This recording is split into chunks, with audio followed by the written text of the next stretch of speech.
juste avant d'appuyer sur le bouton de ta montre et de démarrer ton entraînement avec un superbe podcast dans les oreilles, eh bien je t'invite à aller faire un tour sur devenirtriathlète.com/livre. Tu vas pouvoir découvrir le livre Devenir triathlète que l'on a rédigé à 7 mains sous la direction d'Olivier de Scooter et dans lequel on t'explique comment devenir triathlète, comment progresser en triathlon et enfin comment performer en triathlon. Allez, on arrête de parler, c'est parti. Salut les sportifs, c'est Armano et je suis très heureux de vous recevoir pour un nouvel épisode du podcast Devenir triathlète. Cette semaine, Olivier n'est toujours pas disponible, mais en revanche, j'ai gagné un nouveau co-animateur. Je veux parler d'un invité qui est déjà passé au tout début du podcast et puis si vous me suivez par ailleurs, vous devez très bien le connaître. Je parle de Bertrand Soulier. Salut Bertrand. Salut Armano. Je vais présenter notre invité puis on reviendra un petit peu sur faire le tour de table pour savoir comment est-ce que chacun et chacune va.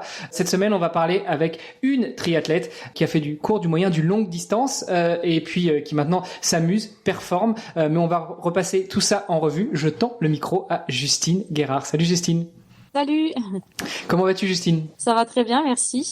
Super, on va pouvoir parler de toi, de ta carrière, de ta carrière de sportive, de triathlète de haut niveau. Je voudrais juste prendre quelques minutes pour saluer notre ami Bertrand qui me fait l'honneur de venir co-animer ce podcast avec moi. Bertrand, rapidement, t'en es où là en ce moment en termes de podcast, de sport? Ouh, la méchante question. À l'approche des fêtes de Noël. Je suis à l'arrêt total puisque je suis à 20 jours à peu près depuis mon entorse, qui est la première entorse de ma vie. Donc je découvre les joies de l'entorse. Donc ça me fait plein de nouveaux contenus à raconter sur comment on soigne ça, comment on prend ce mal en patience. Et comme je te le disais l'autre jour en plaisantant, c'est que j'aurais pu être une très bonne excuse pour aller nager, mais que je suis très frileux. Et donc, je n'ai pas envie d'aller à la piscine l'hiver, voilà. Et que l'été, je n'aime pas aller à la piscine non plus, parce que j'aime bien aller courir et rouler. Donc, j'ai un gros problème pour me lancer dans le triathlon. Donc voilà, c'est pour ça que pour l'instant, je viens faire le touriste et le spectateur. Mais j'admire en fait ce sport en fait. Mais souviens-toi Bertrand qu'on a commencé à faire une compétition tous les deux ensemble, c'était sur un swimrun. Et tu m'as dit, promis, je me mettrai à nager. Donc il va falloir que tu tiennes ta promesse. Un de ces quatre, je vais venir te botter les fesses ou je vais te fixer un objectif et puis comme ça tu vas te mettre à nager. Oui, mais alors tu vois, ce qui est pas juste, Hermano, c'est que l'an dernier j'ai fait la IOTA avec plein de triathlètes où j'avais des triathlètes de très très haut niveau. Les meilleurs, vraiment des très très bons. Et tu sais que sur la natation, je me suis noyé presque. Donc c'était très très très rude parce que j'ai fait la brasse et faire les trucs en brasse. Et quand il faut être de plus en plus vite, et ben à la fin, j'étais quand même en cuit. Donc j'ai fait 3 boucles quand même, 1500 mètres. Mais je sais que je suis trop lent, donc j'ai beaucoup de travail à faire. Et c'est pour ça que moi, j'apprends et je regarde un petit peu tout ce que font les triathlètes, les séances, comment ils font, etc. Et que je suis admiratif. Bon bah voilà Justine, tu l'auras compris, hein, Bertrand il est en train de faire sa masterclass triathlon aujourd'hui. Il va découvrir comment est-ce que on commence, on progresse et on performe en triathlon. Donc rendez-vous dans quelques années. Bertrand il sera certainement en train de lever les bras en gagnant sa catégorie d'âge, mais bon, ça on n'y est pas encore. Plus de 80 ans on va dire. Attends, j'ai 30 ans pour y arriver. Bah écoute, il y en a, hein. Regarde le papa de Frédéric Bellaube, 80 ans, toujours champion de France, il fait toujours 2 triathlons par an. Hein. Ouais, mais c'est beau, et je trouve que c'est magnifique en fait de voir ça, que le triathlon le rend possible en fait. Tout à fait. Bon, moi je propose, monsieur, maintenant qu'on a été très impoli et je t'ai donné d'abord la parole à toi, de rendre la parole à notre invité et eux. Soyons gentlemen. Justine, je te propose de te présenter. Donc dis-nous tout, qui est Justine Guérard? Eh ben, rebonjour à tous. Donc oui, moi c'est Justine Guérard, j'ai 29 ans. J'habite à Nice. Je suis au club du Team Nissa Triathlon. Donc c'est un club assez récent sur Nice, mais qui est maintenant en D1, donc qui a bien grandi et bien évolué au fur et à mesure des années. Donc il a seulement 5 ans, mais au bout de 5 ans, on est déjà en D1, donc c'est une fierté pour nous.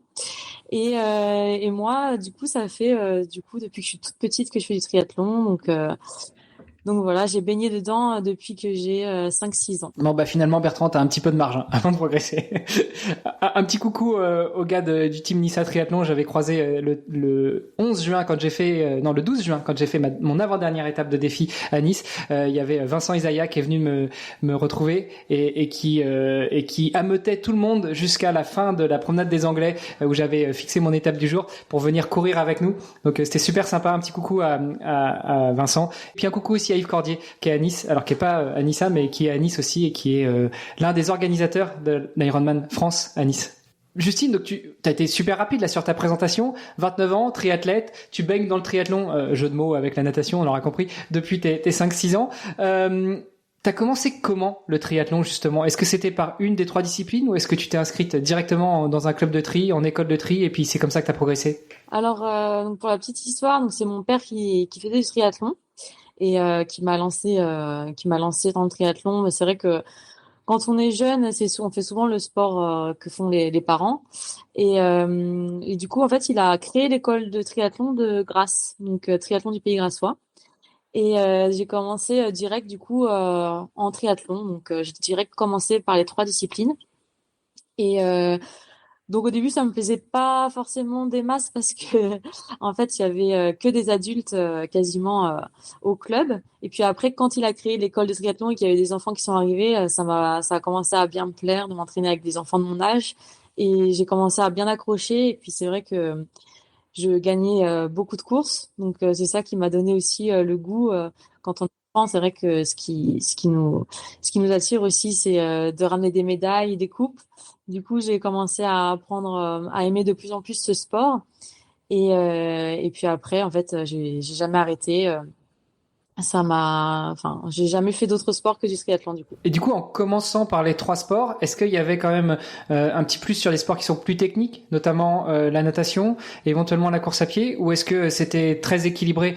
Bon, c'est des questions un petit peu rhétoriques que je pose parce que j'ai commencé très tôt il y a quelques années aussi, donc en général, il y avait quand même une grosse dominante sur une discipline. Moi, quand j'ai commencé, du coup, bon, j'étais vraiment petite, donc on faisait environ 1 ou 2 séances de natation par semaine. Je devais avoir une séance course à pied et puis une séance de vélo. Et puis petit à petit, quand j'ai approché des catégories donc minimes où j'avais donc l'objectif de faire les championnats de France, là, ça a commencé à être un petit peu plus sérieux. Donc j'ai commencé à faire 3, 4 séances de natation par semaine.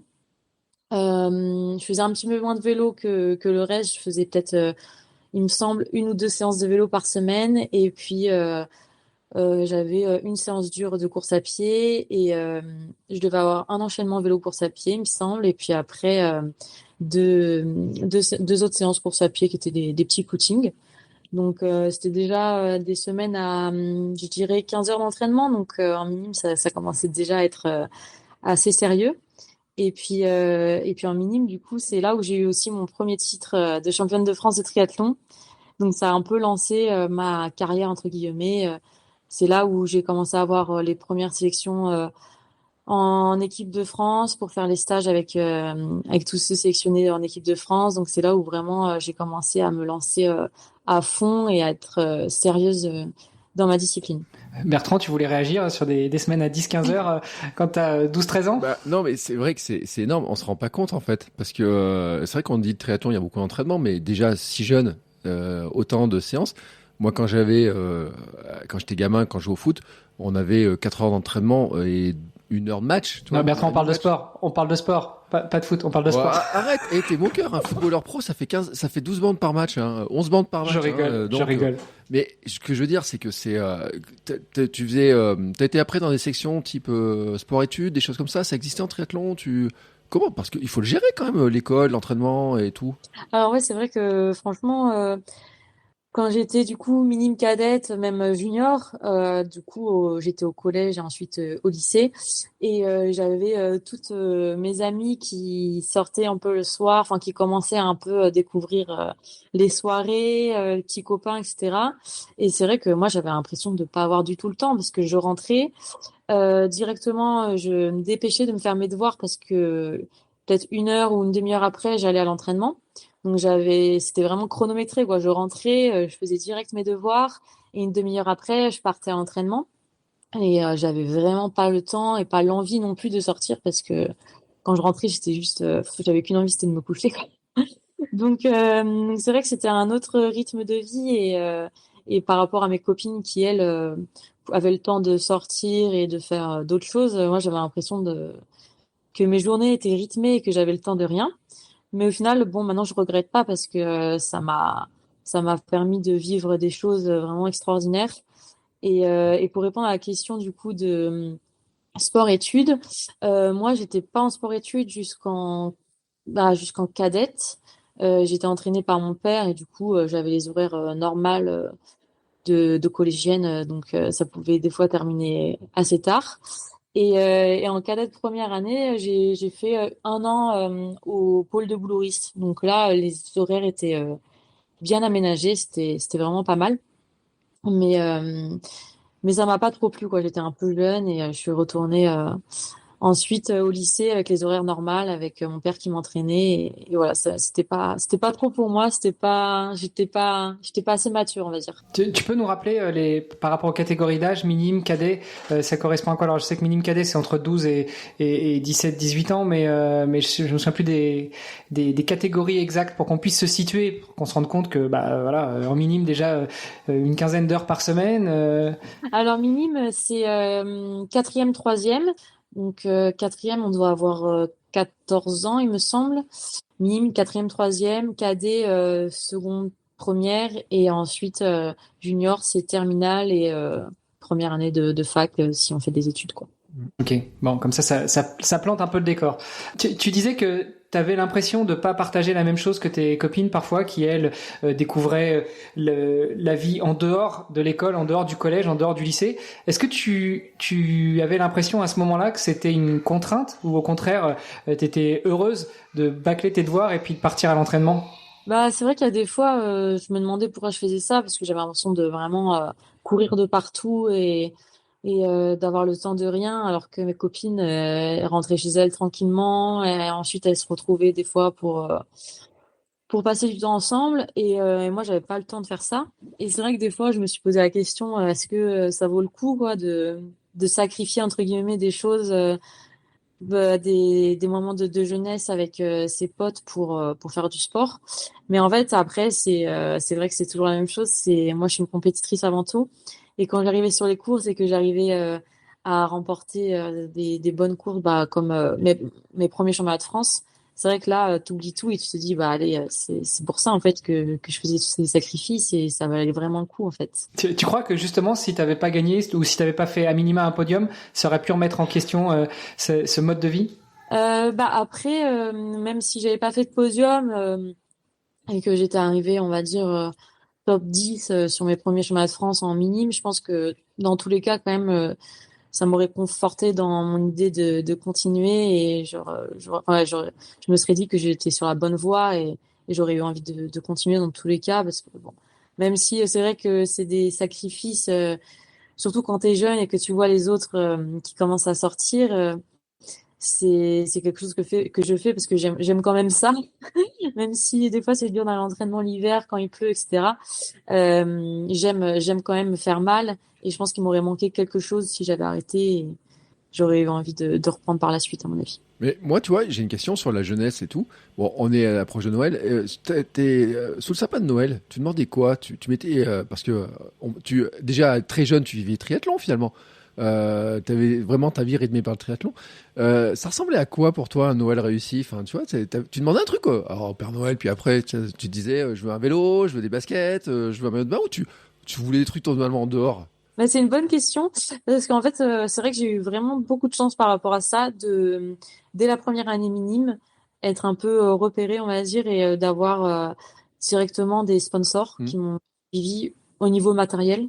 Donc, enfin, en deuxième année minime, j'ai déjà eu en fait un vélo gratuitement. J'avais des affaires aussi, des équipements, donc vélo, course à pied. Et c'est vrai que du coup, par rapport à ça, j'ai eu de la chance et je demandais pas forcément des choses comme ça à Noël. Je demandais plutôt, du coup, pour le coup, des affaires de ville et des choses comme ça, quoi. Ce que j'avais moins dans mon placard, au final, mon placard était plus plein d'affaires de sport que d'affaires de ville. Mais ça c'est normal, c'est parce que tu avais des parents sportifs et comme tu disais, tu faisais le même sport que ton père. D'ailleurs, je comprends hein, pourquoi moi je m'y suis mis tard au triathlon, c'est parce que je faisais le même sport que mon père. Je faisais pas de sport. Hein, Bertrand? Bah, moi, je faisais du sport sur le canapé, mais pendant longtemps. Mais moi, c'est pas dû à ça. Moi, c'est dû, c'est autre chose. Mais non, mais c'est vrai, et c'est une vraie question parce que le financement, ça coûte cher le triathlon. Enfin, le matériel et puis même pour le transporter. Je veux dire, t'as des sports où tu mets tout dans un sac. Là, quand tu te déplaces sur une compétition, faut amener les vélos, faut amener le truc, enfin le matériel. Enfin, il y a beaucoup de choses. Donc, c'est vrai que c'est intéressant de dire, bah, très jeune, t'as pu être repéré, sponsorisé. Ça aide beaucoup. Moi, j'ai vu des gamins, on parlait en cyclisme, par exemple, où les parents, sur les vélos, au bout d'un moment, ils craquent complètement, quoi. Ils veulent le mieux pour leurs enfants. Et de l'autre côté, quand on voit le budget d'une roue carbone, enfin franchement, c'est dur quoi, hein, quand même un peu. C'est le genre de sport qui coûte cher quand même. Ah ouais, ouais, c'est clair. Mais surtout que avant, je trouve que les prix des vélos, c'était un peu plus raisonnable que maintenant. Je me souviens que bah du coup, mon père m'avait acheté mon premier vélo c'était un beau vélo pour l'époque. Il me l'avait acheté 1 000 euros. Et déjà, il était en mode, bah, voilà, 1 000 euros, quoi. Alors que maintenant, si tu achètes un vélo à 1 000 euros, t'as rien. Enfin, tu peux pas être compétiteur avec un vélo à 1 000 euros au jour d'aujourd'hui, quoi. Enfin, c'est pas possible. Donc, c'est plutôt des vélos qui approchent les 10 000 euros. C'est indécent, quoi. Donc, c'est vrai que pour les jeunes, maintenant, c'est encore plus compliqué, je pense. Ouais, puis ça, c'est un vélo. En général, quand t'es triathlète, surtout sur du longue distance, t'as le vélo d'hiver, t'as le vélo du home trainer, t'as le vélo pour la route, t'as le vélo, t'as le contre-la-montre quand ça monte pas trop et que tu veux vraiment taper dedans, ou si tu finis à Hawaï. Enfin bref, les triathlètes qui s'adonnent à plusieurs disciplines dans le triathlon ont souvent plusieurs vélos dans le garage, donc forcément un budget beaucoup plus extensif aussi normalement. Ah ouais, c'est clair. Bah, sur le longue distance, c'est vrai que moi, j'aime bien avoir pour l'hiver un vélo de route. Et ensuite, mon vélo de chrono pour les compétitions, puisque maintenant je fais du longue distance. Donc c'est vrai que bah, 2 vélos, ça, le budget il monte vite. Puis après, on parle pas des combinaisons qui sont maintenant de plus en plus chères. Et même les chaussures de course à pied, bah, j'ai vu que les dernières chaussures Adidas qui sont sorties, elles étaient à 500 euros. Donc le budget, il est indécent quoi pour les triathlètes. Enfin, ceux qui s'y mettent, ça doit être quand même difficile, sans parler en plus des inscriptions sur les courses. Donc, si tu t'inscris en Ironman, c'est vite 500, 600 euros. Enfin, ouais, c'est compliqué. Franchement, j'ai vraiment de la chance d'être suivie parce que sinon, bah, je pourrais pas me le permettre en fait, hein, tout simplement. Bon, c'est un sujet sur lequel on va venir tout à l'heure justement un petit peu sur comment est-ce que tu vis de et par ta passion pour le triathlon. Revenons un petit peu à toi. Donc très jeune, tu découvres le triathlon, minime, cadet, t'es repéré, t'es un petit peu soutenu. Comment tu passes d'une distance à l'autre? Alors jusqu'à junior, de toute façon, t'as des distances qui sont imposées, tu peux pas aller au-delà. Mais maintenant, tu l'as dit, t'es triathlète longue distance. Donc comment tu passes du super sprint au M, au L, au XL? Alors, bah, du coup, mais du coup, mes 25 ans, j'étais pas du tout attirée par le long distance. Même, ça me semblait une discipline. J'avais même pas l'impression que c'était du triathlon. Pour moi, c'était un autre sport. Et enfin, je voulais vraiment faire que du court distance. Et j'avais pour ambition d'essayer de me qualifier aux Jeux Olympiques. Mais bon, comme on le sait tous, c'était quand même très très compliqué de se qualifier aux Jeux. Mais en tout cas, voilà, je voulais me faire plaisir et faire les meilleures performances possibles sur Coupe d'Europe, Coupe du Monde, et essayer déjà de me qualifier sur WTS, ce qui était pas simple non plus à l'époque, et ce qui n'est pas encore simple maintenant. Et donc voilà, je me suis fait plaisir sur court distance, mais au bout d'un moment, j'avais envie de voir autre chose. J'avais l'impression que c'était un peu fermé pour moi. Voilà, il fallait gagner une Coupe du Monde pour pouvoir participer à une WTCS maintenant, d'ailleurs, ça se dit.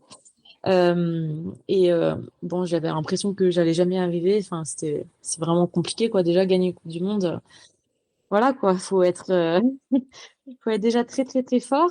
Et ma meilleure performance, ça avait été de faire une 5e place sur Coupe du Monde, ce qui était déjà bien, mais bon, voilà. J'avais l'impression que j'étais un peu bloquée dans cette discipline et que j'allais pas réussir à me faire, enfin, à aller dans mes objectifs qui étaient de participer à une WTS. Et du coup, voilà, j'ai voulu voir un peu autre chose et tester autre chose. Et c'est il y a 3 ans que j'ai commencé à faire du coup mon premier long distance qui était à Cannes-sur-Mer et qui a été une vraie galère parce que franchement j'ai subi bah non, en natation ça allait, j'allais dire du début à la fin, mais du vélo jusqu'à la course à pied ça a été j'étais en mode bon bah allez, j'essaye d'être finisher. Et puis je pensais même pas à la place parce que je voyais les filles qui me doublaient, c'était vraiment dur. Et puis bah voilà, après j'ai commencé à faire des entraînements spécifiques pour le longue distance. Et plus ça a été, plus j'ai réussi à faire des meilleures performances et à prendre plaisir sur cette discipline qui est vraiment bah voilà, c'est vraiment différent du court distance et c'est vraiment une course contre soi-même en fait, je trouve. Tu disais tout à l'heure que t'aimais te faire mal, enfin t'es quelqu'un qui aime se faire mal à l'entraînement et que si t'avais pas eu forcément des podiums, t'aurais quand même continué le triathlon quand t'étais plus jeune, malgré le rythme de vie effréné. Là, tu nous dis que ton premier longue distance, t'as souffert de la deuxième épreuve, donc du vélo jusqu'à la course à pied. Mais en fait, qu'est-ce qui t'a fait rester? Pourquoi, Justine? Pourquoi t'es pas retourné aux courtes ou même aux moyennes distances? T'aurais pu faire du half ou des distances un peu entre les deux, entre le court et le half. Pourquoi est-ce que t'es resté, enfin, ou plutôt, pourquoi est-ce que tu t'es orienté vers le longue distance et tu t'es mis, comme tu as dit, à faire des entraînements spécifiques et à progresser au fur et à mesure? Alors après, ce qu'il faut savoir, c'est que quand j'ai commencé le long distance, j'étais toujours quand même dans un club de D1. Donc je continuais les D1 et je prenais toujours beaucoup de plaisir à faire les grands prix de triathlon. Et à côté de ça, voilà, je faisais des courses longue distance. Et bah, du coup, c'est vrai que la première course que j'ai fait en longue distance, j'ai vraiment souffert et subi.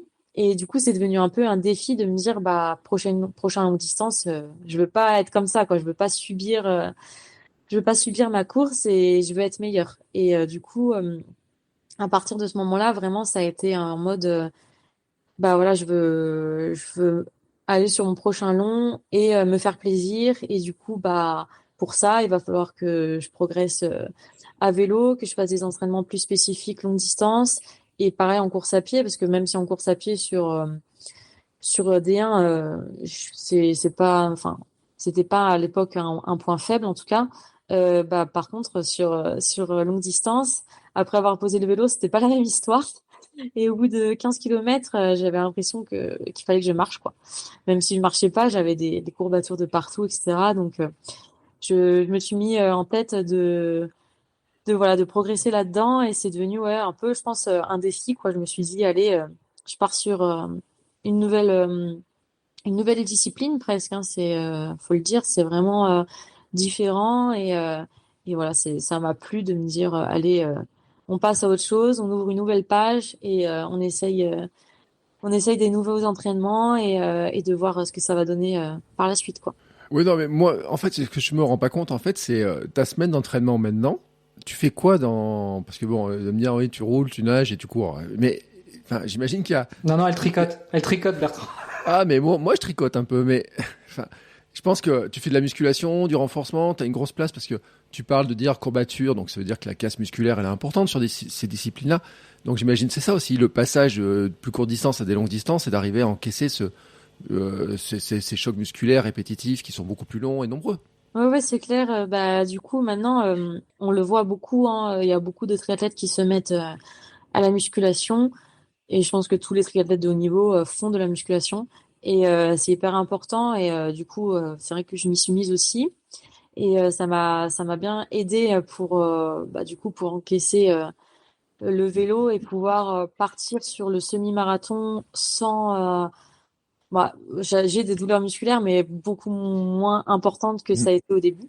Donc voilà, je me suis bien renforcée. Et c'est vrai que ça m'a aidé là-dedans, la musculation. Et bon, après, les entraînements, ils changent du court distance, bien sûr, parce que du coup, il y a une part plus importante qui est pour le vélo et la course à pied. Et j'ai diminué un petit peu mon volume en natation. Mm. Mais après, ça restait quand même des entraînements qui ne changeaient pas non plus énormément, énormément par rapport aux courtes distances. Voilà, on reste quand même enfin, il y avait pas mal d'entraînements qui se ressemblaient. On continue quand même à faire de la PMA, même si on part sur du longue distance. Enfin, moi, je continue à faire des entraînements comme ça. Après, bien sûr, il y a plus d'entraînements seuil, à rester longtemps sur des allures half, même Ironman. Mais voilà, c'est pas non plus le jour et la nuit par rapport aux entraînements court distance. Et j'imagine quand même qu'il y a un gros changement, c'est sur le plan de la nutrition, de l'alimentation. Enfin, parce que tu dis à Cannes-sur-Mer, finalement, tu nous as pas dit pourquoi ton premier, il s'était mal passé. C'était quoi qui s'était mal passé? C'est quoi qui a vraiment cloché en fait? Alors je sais pas si je me souviens plus trop si je m'étais bien alimentée ou pas. Je pense que pas assez, comme beaucoup quand on commence le long distance. Mais après en fait j'avais déjà fait un long distance à Mm. Cannes que je n'avais pas terminé et où j'étais partie beaucoup trop vite. Et Mm. en fait à Cannes-sur-Mer, je m'étais dit là je veux vraiment finir. Donc en fait je suis limite partie pas assez vite. Enfin j'étais vraiment, j'ai eu peur d'avoir la même sensation que j'avais eu à Cannes et où j'avais été obligée d'abandonner parce que j'étais vraiment trop cuite. Et du coup, je suis partie sur des allures un peu basses et pour le coup, du coup, un peu trop basses, quoi. Mm. Et beaucoup de filles, ouais, enfin, je me faisais beaucoup dépasser et c'était un peu, un peu dur mentalement. Et pourquoi j'ai été mal? Bah, je pense que déjà mentalement, du coup, j'y étais plus trop parce que j'étais un peu sortie de ma course quand j'avais vu que j'étais plus dans le top 5. Et puis, et puis après, en course à pied, ouais, j'avais eu vraiment des douleurs musculaires. C'était plus musculaire qu'autre chose, je pense, Mm. sur la course. Je pense que j'étais pas assez ouais, renforcée musculairement. Et puis aussi, bah voilà, faut le dire, c'est vrai que bah j'aime gagner des courses, j'aime faire des podiums. Et c'est vrai que quand j'étais sortie du top 5, j'étais un peu déçue et j'étais en mode, bon, bah voilà, je veux finir la course, mais j'étais plus trop dans la course, quoi. J'étais juste en mode finisher. Alors, on le sent bien l'esprit de compétition. Hein. Tu sors de l'eau top 5, ouais, bof, et t'es plus dans la course. Sur Alf, quand même, il reste quelques heures de course, non? Bah, j'étais sortie de l'eau avec les premières, mais c'est après en vélo, en fait, que je m'étais fait doubler. Et c'est vrai que, bah, ouais, on n'aime pas ça, hein, quand on est compétitrice, se faire doubler et voir qu'on n'arrive même pas à accrocher.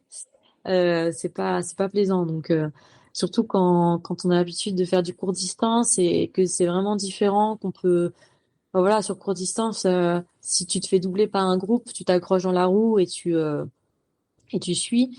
Il y a une dynamique de course, quoi. Alors que sur longue distance, t'es seul face à toi-même. Et si t'es pas bien, bah, tu peux pas te mettre dans la roue, c'est pas possible, c'est interdit.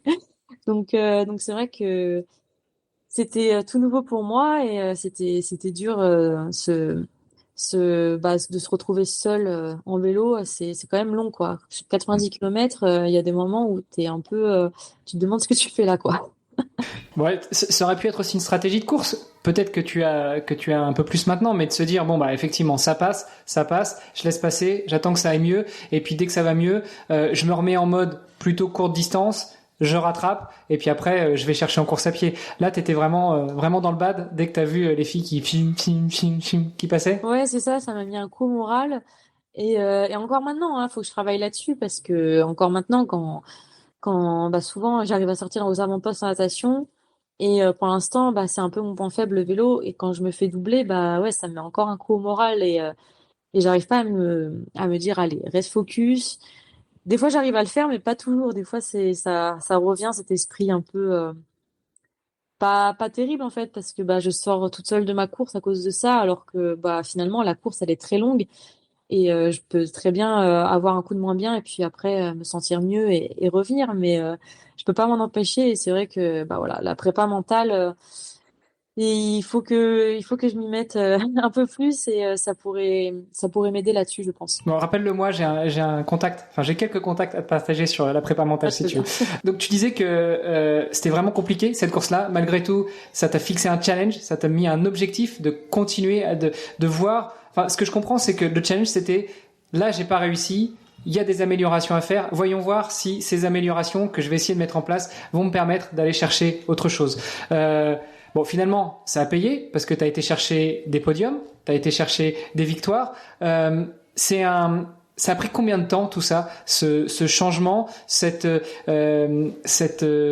évolution de ton corps, mais de ton mindset aussi. Alors bah en fait la première année où j'ai fait Cannes-sur-Mer donc j'étais quand même encore un peu trop focus sur les grands prix sur la D1 et du coup j'arrivais pas à me mettre totalement dans les entraînements à longue distance. C'est vrai que j'avais envie de vraiment réussir les D1 et bon quand tu te prépares pour des longs il faut quand même rester focus et faire plutôt des entraînements un peu plus spécifiques et du coup voilà j'arrivais pas à me mettre à fond en longue distance j'avais toujours la D1 qui me titillait où je me disais j'ai envie de faire vraiment des bonnes courses et j'arrivais pas à le mettre en second plan. Et du coup, l'année d'après, par contre, je me suis dit, allez là, bah, si tu veux réussir en longue distance, va falloir mettre en second plan les D1 et accepter d'être un peu moins forte sur les D1 et te mettre à fond sur les entraînements longue distance. Et du coup, c'est ce que j'ai fait et C'est là où, du coup, de nouveau sur Cagnes-sur-Mer, où c'était les championnats de France en 2021, il me semble. J'ai réussi à faire une course vraiment pas trop mal. J'étais sortie première de l'eau, il me semble, avec Julie Yemolo. Et Manon Jeunet était assez vite partie devant. Et en fait, moi, je m'étais retrouvée deuxième. J'avais posé, il me semble, le vélo deuxième ou troisième. Non, troisième, je crois, juste derrière Julie. Et j'étais partie en course à pied en deuxième position. Donc, j'étais vraiment super contente parce que c'était du coup, mon troisième longue distance si on compte Cannes où j'avais abandonné. Et, euh, et en fait, voilà, j'avais vu qu'il y avait eu un gros progrès, même si malheureusement, au bout du 15e kilomètre, j'avais mis un peu le clignot et j'étais arrivée finalement cinquième. Je m'étais fait doubler vraiment, du coup, par trois filles sur les 5 derniers kilomètres. Ça avait été compliqué. Mais j'avais vu quand même une nette amélioration par rapport à l'année d'avant où dès le vélo, ça avait été super compliqué. Là, j'avais pris plaisir. Donc, ce qui n'avait pas été le cas l'année d'avant. J'avais pris beaucoup de plaisir et puis j'avais réussi quand même à faire cinquième de championnat de France où il y avait vraiment toutes les meilleures françaises. Donc c'était cool, quoi. Ouais, puis on va pas se mentir. Déjà, tu parlais de la D1 tout à l'heure. Je crois que la France, c'est quand même le pays au monde où on a la meilleure première ligue de triathlon, que ce soit des Français, des Françaises ou même des étrangers. Et ça permet aussi, pour ceux qui sont peut-être un petit peu en dessous, de pouvoir progresser, de pouvoir évoluer au contact des autres. Donc toi, t'étais encore en D1, enfin sur 2021, t'étais un peu moins, mais t'as fait une bonne partie de ta carrière en D1, donc forcément ça tire vers le haut. Et puis c'est vrai que les Françaises en triathlon sont quand même dans le top 10 mondial. Donc c'est sympa de faire un top 5 sur des premiers vrais championnats de France longue distance. Ouais, c'est clair. Franchement, j'étais quand même super contente, même si, au final, la troisième place a été à même pas 2 minutes, je crois. Donc, ça s'était joué quand même dans un mouchoir de poche. Enfin, quand tu parles de longue distance, 2 minutes, c'est quand même pas grand-chose. Et, euh, et ouais, non, j'étais vraiment super contente. Et puis après, ça m'a lancée et je me suis dit, il y a quelque chose à faire, quoi. T'étais deuxième jusqu'à la pause du vélo, jusqu'au 15e kilomètre à pied. T'es capable de le faire. Et du coup, ça m'a vraiment motivée à bloc. Et c'est à partir de là où vraiment, j'ai senti que je pouvais faire quelque chose sur longue distance, quoi.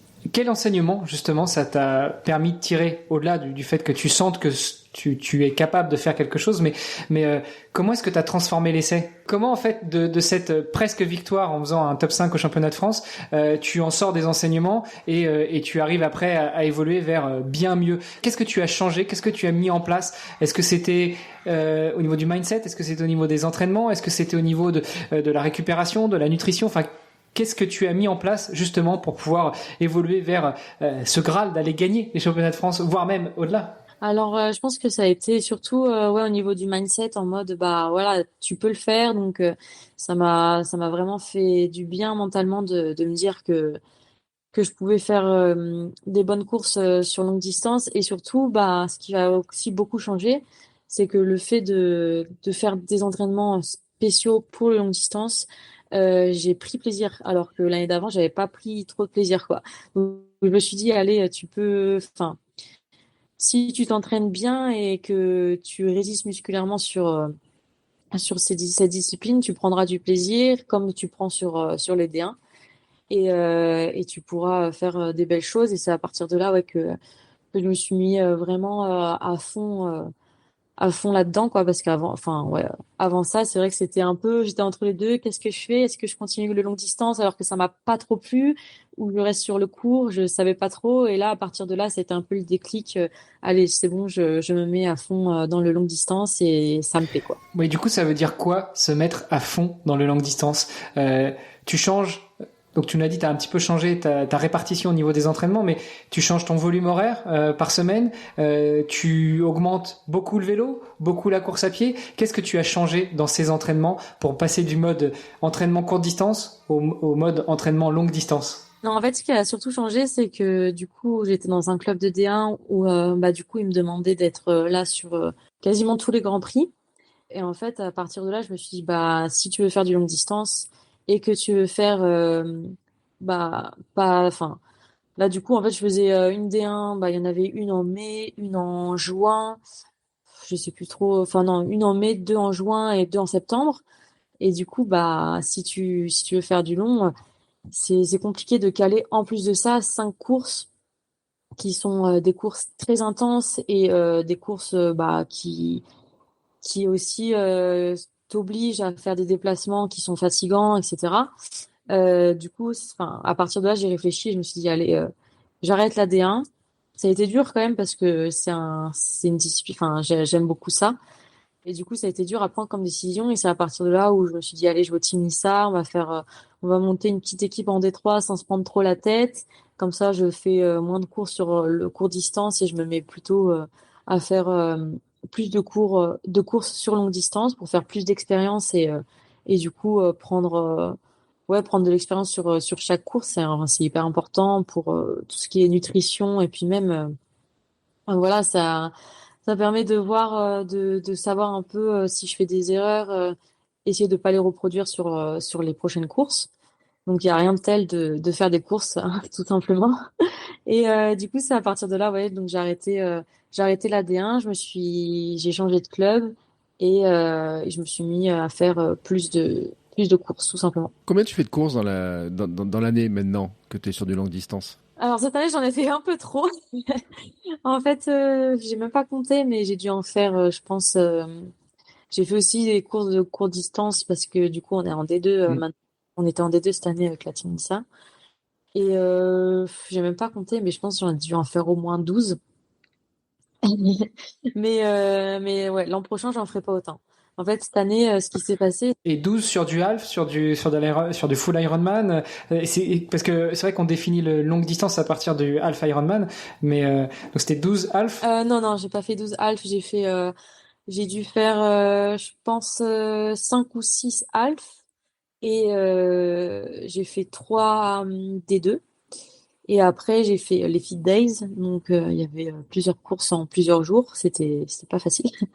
Et, et j'ai fait le M d'Embrun. Donc, ouais, j'ai pas trop compté. Mais voilà, en tout, j'ai dû faire peut-être 5 ou 6 half et plus les courtes distances. Parce que j'aime toujours le court distance quand même. Donc, je garde un petit pied dedans.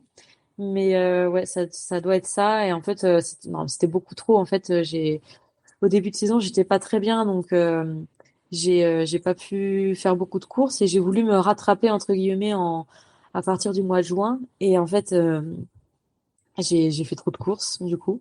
Et après, j'étais un peu cramée sur la fin de saison. Donc, je me suis dit que l'année prochaine, j'allais pas faire cette même erreur. Et même si j'ai envie de faire plein de courses, j'essaierai de me canaliser. Bon, Bertrand, t'as vu, hein, quand on parle de course à pied, de marathon, on dit souvent qu'il faut plusieurs semaines pour récupérer d'un marathon.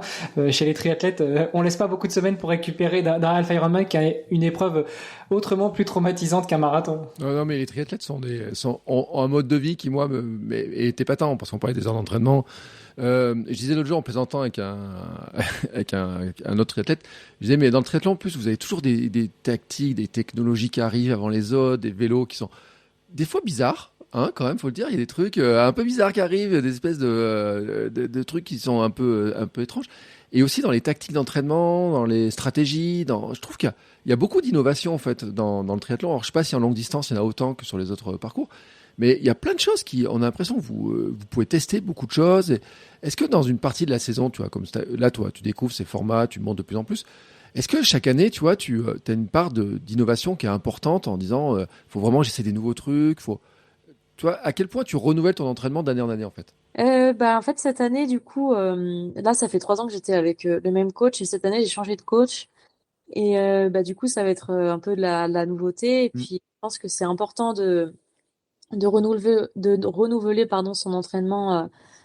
Ouais, je pense tous les 3 4 ans parce qu'en fait, le corps, il s'habitue à une certaine forme d'entraînement et ça peut créer des adaptations enfin, du coup, en fait, il s'adapte plus justement. Il reste sur un peu le même stimulus et le fait de changer d'entraîneur et de forme d'entraînement, je pense que du coup le corps va devoir créer des nouvelles adaptations et forcément ça va me faire progresser, enfin en tout cas je l'espère. Et tu vois, et je reviens sur le coup de la nutrition parce que finalement on n'en a pas trop parlé. Et l'autre jour je parlais avec notamment un triathlète et je disais, on parlait des glucides, tu sais, de l'alimentation, etc. Et je disais, ouais, alors dans la course on parle beaucoup, il faut tant de glucides à l'heure, etc. Et il me dit, ouais, mais dans le triathlon on est encore plus loin, on va encore en plus et tout. Alors, je dis, mais attends, t'arrives à ingurgiter, à manger autant que ça? Il m'a dit, bah oui. Alors, tu vois, je me pose la question, toi qui es pro, en stratégie nutritionnelle, à peu près qu'on se rende compte, hein, je te demande pas un plan précis, mais la nutrition sur une course, sur un half, disons, pour que les gens se rendent compte, ça représente quoi? Tu calcules en glucides par heure, tu calcules comment en fait pour prévoir ta nutrition? Du coup, moi, sur Alf, déjà, avant de partir au départ, je prends un gel caféiné, Mm. pour réveiller un petit peu et pour être bien sur la natation. Et après, en fait, sur le vélo, quelque chose qui me correspond bien, c'est de prendre un gel toutes les demi-heures. Le gel, il doit faire, ouais, il fait 50 grammes. Au final, ça fait quasiment ouais, du 100 grammes par heure. Et au final, moi, c'est ce dont j'ai besoin parce que j'ai remarqué que de toute façon, j'arrivais à bien l'assimiler. Et, euh, et si je prends pas tout ça, bah, j'ai l'impression d'être moins performante. Donc ouais, ça aussi, c'est grâce à l'expérience sur les courses. En fait, ça m'a appris à m'alimenter, à savoir ce dont moi j'avais besoin. Et là, cette année, du coup, je vais passer sur full distance, ça va être encore autre chose. Il va falloir que, je pense, je m'alimente encore plus et que, du coup, j'espère pouvoir supporter autant de glucides sur autant de temps, quoi. Et justement, par rapport à ça, est-ce que tu testes déjà à l'entraînement ta stratégie de nutrition? Donc tu disais full distance, c'est-à-dire on passe sur Ironman complet, 3,8 de natation, 180 de vélo et un marathon, Bertrand, pour terminer. Est-ce que tu peux te contenter juste de doubler le volume de ta nutrition, ou est-ce qu'il faut ajuster? Comment tu testes ça à l'entraînement, finalement, pour quelqu'un qui voudrait monter sur Ironman ou qui voudrait, après avoir fait plusieurs saisons sur Alpha, passer sur la distance? Quels conseils tu pourrais donner? Après, chacun est différent et chacun peut supporter tant de glucides. Il y en a qui vont pas supporter de prendre autant que moi je le prends. Mais voilà, ce qu'il faut faire, c'est vrai, c'est s'entraîner à l'entraînement à essayer d'assimiler le plus de glucides possible. Enfin, en tout cas, moi, c'est ce que je vais essayer de faire. Voilà, de me dire, là, j'ai 4 heures de vélo, voir si j'arrive à supporter de prendre 100 grammes de glucides par heure ou si au bout d'un moment, je peux plus, quoi. Et c'est vrai que ça, il faut le travailler dès l'entraînement parce que si tu arrives en course et que déjà tu testes des nouveaux gels et que tu testes une méthode, si tu as de la chance, ça peut passer. Mais il y a peu de chances que ça passe quand même. C'est vrai qu'il faut jamais tester les choses à l'entraînement, en compétition, et faut les tester à l'entraînement pour être sûr que ça passe le jour J, quoi. Ah, ça, on ne l'aura jamais assez dit. Et pour ceux qui en doutent encore, achetez le livre Devenir triathlète et puis vous verrez dans la partie que j'ai coécrite, eh bien, je l'inscris bien. Et limite, j'aurais voulu le mettre en gros, en rouge, en faire un titre de chapitre. On ne teste jamais rien en compétition. Notamment des tubes de crème solaire. Mais ça, c'est autre chose. Bertrand, interdit de rire. C'est quoi cette Non, histoire? parce que pour la petite histoire, sur Marathon Niscan, j'étais parti sur mes ravitaux, j'ai tout préparé la veille, j'ai rechecké le matin et je suis parti. Et au 26e kilomètre, je vais pour avaler un tube un gel. Et en fait, c'était pas un tube de gel, c'était un tube de crème solaire. Et je m'en suis rendu compte une fois que j'avais commencé la première gorgée. Je vais Donc, pas voilà. Donc on ne teste rien en compétition. être sympa. Mais au moins, il a pas pris de coup de soleil au boyau, donc c'est le principal, tu vois. Il est encore là, il est encore présent. Mais bon, et c'est vrai. Non, mais après, tu vois, c'est intéressant l'histoire des glucides parce que moi, l'entraîneur me disait ouais, on monte jusqu'à 150. Mais c'est vrai qu'il y a une question d'entraînement, il y a une question de tolérance, il y a une question de goût personnel. Parce que moi, tu vois, tu me dis ça, c'est ce qui me fait peur d'ailleurs. Je me dis, oh, attends, s'il faut que je prenne autant. Il y avait un entraîneur de vélo, il m'a dit ouais, il faudrait que tu prennes 90, tu vois. Et tu sais, moi, je prends mes sticks de miel. Je dis, attends, faut que j'en mange un tous les X minutes. Je dis, mais je fais que ça, tu vois. Je fais que ça.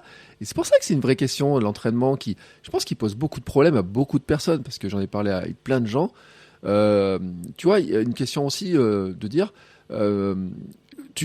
où tu les mets tes gels, tu vois, t'amènes tous tes gels avec toi. Est-ce que tu as des ravitaillements, tu vois, dans les courses? Parce que quand tu es de l'extérieur, tu sais pas trop.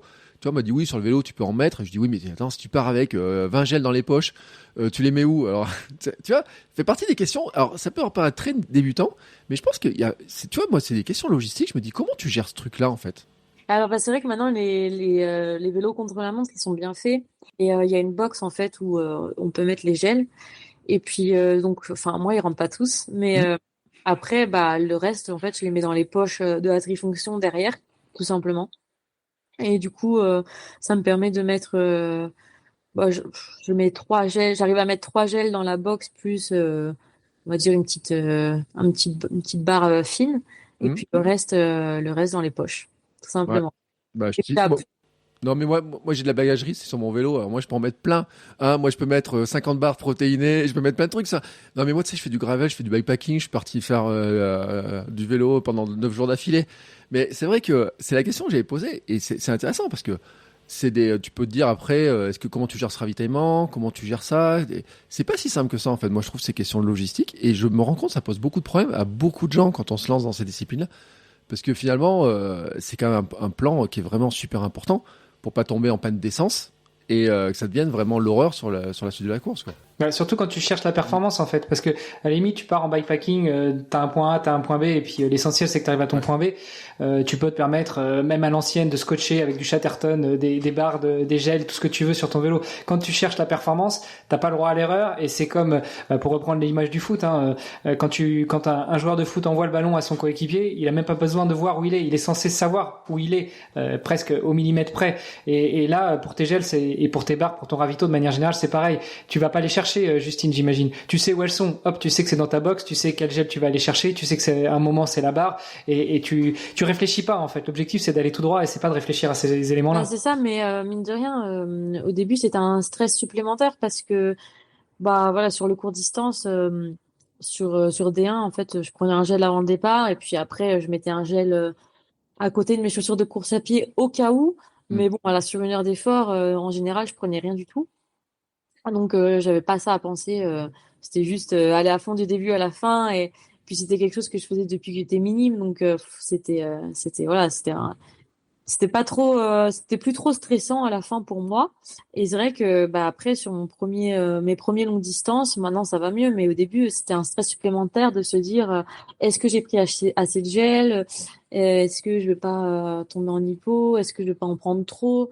Et bah après de toute façon il y a que l'expérience qui fait que au bout d'un moment tu sais ce dont tu as besoin. Mais au début ouais c'était quand même stressant toutes ces questions-là que je me posais pas avant sur court distance. Et finalement, maintenant, bon, ça y est, c'est ancré. Mais au début, ouais, c'était quand même assez stressant toutes ces questions dont j'avais pas forcément la Mm. réponse. Parce qu'au final, on peut te conseiller, mais après, il y a que toi qui sais ce dont tu as besoin au fur et à mesure des compétitions. Ouais, au fur et à mesure, quand tu commences à prendre de l'expérience, tu commences à savoir ce dont tu as besoin. Mais au début, c'est pas évident, quoi. Et tu vois, j'ai une question subsidiaire sur les histoires de glucides, d'alimentation et tout. Est-ce que tu t'es aidé de capteurs, tu sais, parce parle beaucoup des super sapiens, on parle beaucoup des tests de lactate aussi, toutes ces choses-là. C'est des choses que tu utilises, toi, dans ton entraînement, ces outils-là, ou finalement tu fais plus au ressenti, à la sensation? Bah, du coup, le Super Sapiens, je l'ai utilisé cet hiver pour voir un peu ce que ça donnait.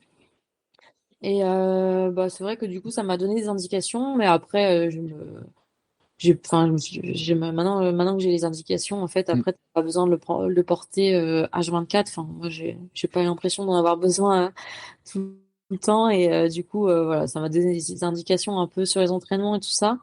Mais j'ai pas non plus trouvé ça indispensable, quoi.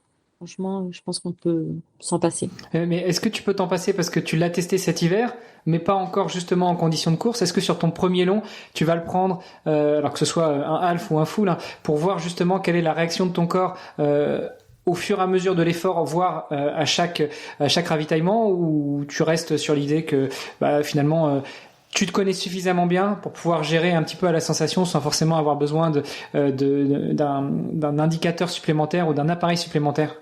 Bah, c'est vrai que sur full, comme ça va être nouveau pour moi, ce sera peut-être intéressant à ce moment-là de le refaire, enfin de retester un petit peu et de remettre un capteur. Mais sur Alf, je pense que du coup maintenant, je sais ce dont j'ai besoin et je le remettrai pas sur les Alf. Mais c'est vrai que sur full, ouais, du coup, ça va être nouveau et du coup, de nouveau, il va falloir que je teste des nouvelles choses, quoi. Bon, tout à l'heure, on rigolait un petit peu en off avec Bertrand qui disait qu'il admirait ta magnifique foulée de course à pied. Comment est-ce que tu travailles justement ça? Parce que effectivement, suivant la distance que l'on va courir en course à pied, on n'adapte pas forcément la même foulée. Tu viens du très court, puis du court, maintenant du half, tu te diriges vers le full. Est-ce que tu adaptes un petit peu ta foulée ou tu restes très élancé avec une foulée très longue et très aérienne? Ouais, j'essaye de travailler un peu là-dessus, de cadencer un petit peu plus pour du coup avoir une foulée un petit peu moins chronophage, enfin, je veux dire, qui prennent trop d'énergie.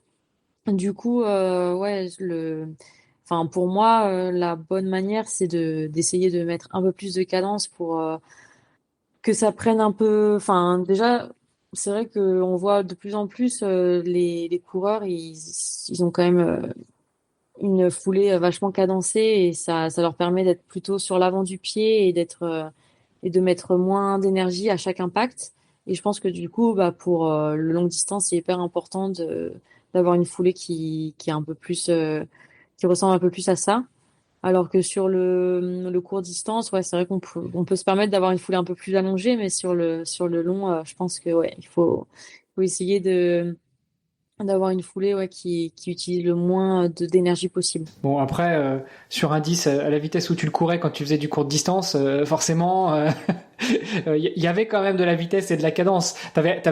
Tu devais même pas avoir l'impression de poser le pied, là, tu volais, non?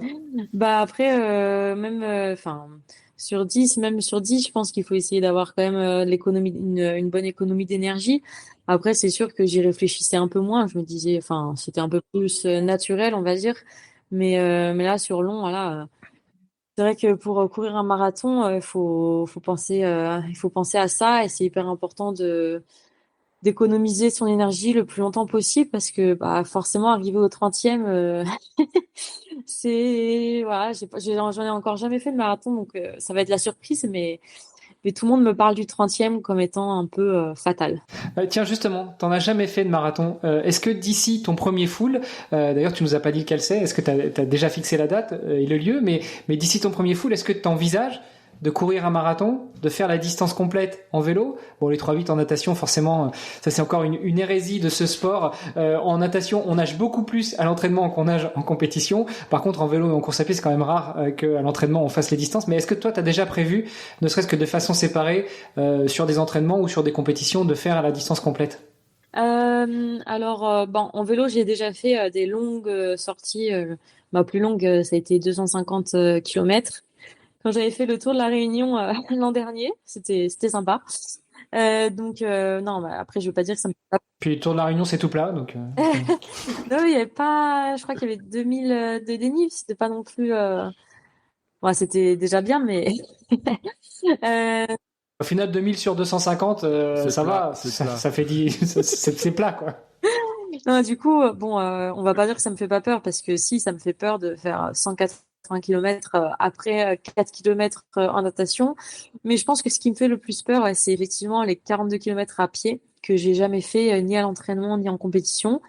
Et non, mais du coup, je ferai pas de marathon avant mon full distance. J'aurais pas, je pense, le temps de le faire. Et du coup, ouais, pour répondre à ta question, celui que j'ai choisi, c'est l'Ironman de Nice, donc le 16 juin. Parce que du coup, c'est à la maison, je pourrais repérer le parcours en long, en large, en travers, et je pourrais, enfin voilà, c'est chez moi, je pourrais dormir chez moi la veille, je pourrais tout faire à la maison, j'aurais pas besoin de faire de déplacement et j'aurais la famille et les amis qui seront là pour m'encourager. Je pense que c'est super important, surtout pour un premier full, d'avoir d'avoir du monde et d'être soutenu quoi. Bon, tu connais le parcours à Nice, hein. L'avantage, c'est que tu vas souffrir les 90 premiers en vélo et après, ça descend. Donc après, tu fais tourner les jambes pour après partir sur ton marathon. Tu vois, c'est pas mal comme préparation pour un premier marathon de tourner un peu les jambes avant. Ouais, je pense que le parcours, il sera, enfin, je vois déjà par où on passe parce que voilà, je les ai déjà fait en plusieurs fois à l'entraînement. Et je pense que c'est un très très beau parcours. Donc ça va me plaire.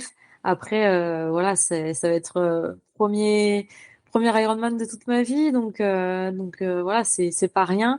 Et c'est vrai que c'est pas si mal de me dire bon. En gros, tu as 90 kilomètres où tu vas un petit peu souffrir et puis après, tu vas pouvoir un petit peu récupérer après le marathon. C'est vrai que c'est bien de pouvoir souffler un petit peu, de refaire un peu baisser le cardio et après pour partir sur le marathon. Et c'est vrai que ça me fait vraiment peur. Je pense que j'ai stressé comme un bébé avant cette course parce que bah voilà, ça va être tout nouveau et mais en même temps, je suis hyper excitée de faire un Ironman cette année. Ça va être une belle expérience. Moi, j'espère. Tu t'es déjà fixé des temps? Tu t'es déjà fixé des objectifs sur la natation, sur le vélo, sur la course à pied ou tu y vas vraiment en mode découverte? Non, pour l'instant, bah, j'ai pas du tout fixé de temps. Après, je pense que voilà, le parcours, je le ferai sûrement quelques fois à l'entraînement, donc ça pourra me donner une idée. Après, sur le marathon, voilà, comme j'en ai jamais fait, bah, je partirai sur un pace que j'essaierai de tenir le plus longtemps possible. Mais c'est dur de se dire, voilà, je vais faire tel temps précisément, parce que tu sais jamais trop ce qui peut se passer le jour de la course. Il peut y avoir tellement de voilà, s'il fait super chaud, ça peut être rendre les choses hyper difficiles. S'il y a beaucoup de vent aussi, enfin, voilà, je pense que on verra le jour J et déjà terminer le full, ce sera déjà une une belle chose. Oui, mais en fait, après, bon, dans le sud, vous êtes plein. Il y a beaucoup de, vous êtes tous dans le sud. Enfin, je dis pas tous dans le sud. Moi, je connais rien, mais vous êtes quand même beaucoup dans le sud et tout.